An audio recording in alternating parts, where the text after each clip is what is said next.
everyone! Today I'm going to show you a recipe for meat pie, and in French we call this une tourtière.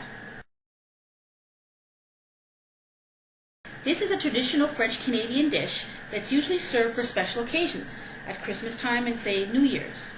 I, as many of you already know, am Francophone, and I come from a Francophone family of French-Canadian descent.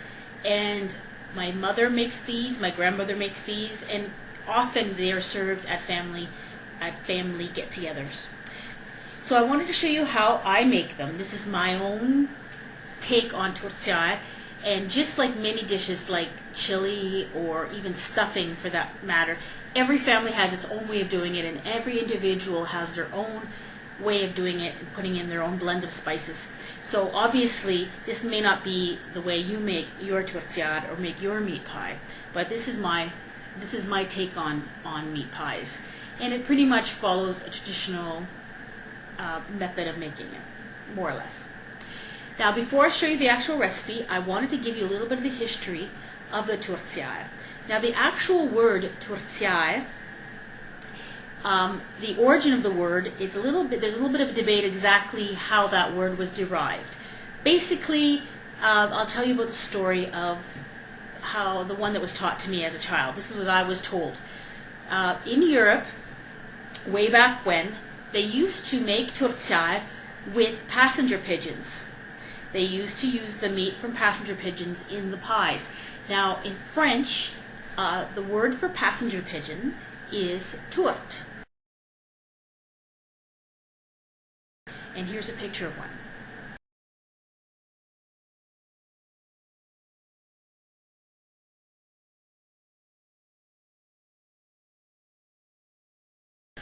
Basically, these were hunted so much for their meat that they were wiped out completely, and they are extinct. There are no more passenger pigeons.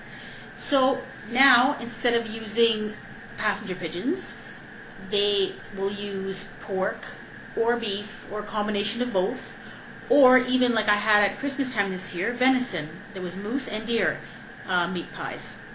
So generally though, around here, at least in this part of Ontario that I live in, it's usually a combination of pork and beef in the tourtière.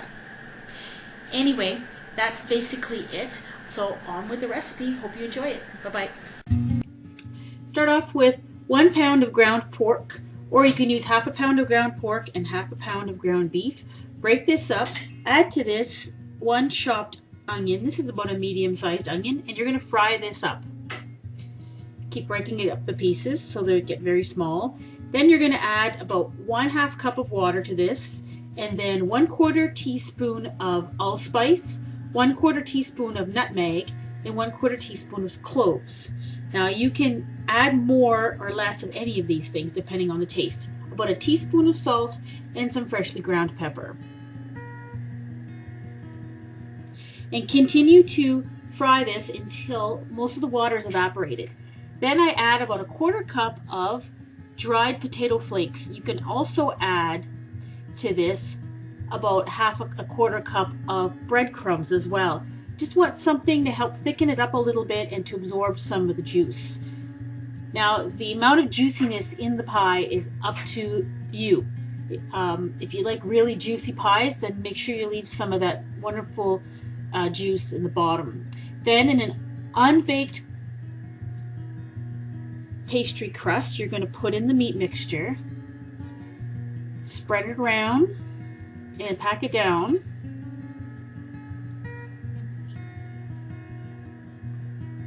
Then that's a 1 beaten egg with a couple tablespoons of milk. You're just going to brush a little around the edge of the pie crust, and then you're going to put the pie crust top on there.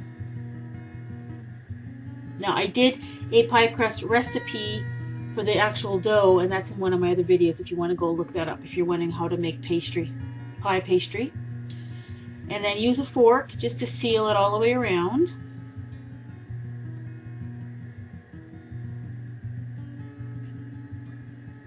Then cut off the excess dough. And with the excess dough, I make something called pâte de sire, which is these little cinnamon pinwheels, which I also have a recipe for. Then you're going to coat the top of the pie with the egg and milk mixture, and you also notice I put 3 little vent holes in the top of the pie to let some steam escape. Then you're going to bake this in the oven. About 15 minutes at 400 degrees Fahrenheit, and then another 30 minutes or so at 350. And there's the finished result. You could bake it until the crust is done, till it's brown and yummy. And there it is. You can see what the egg yolk does.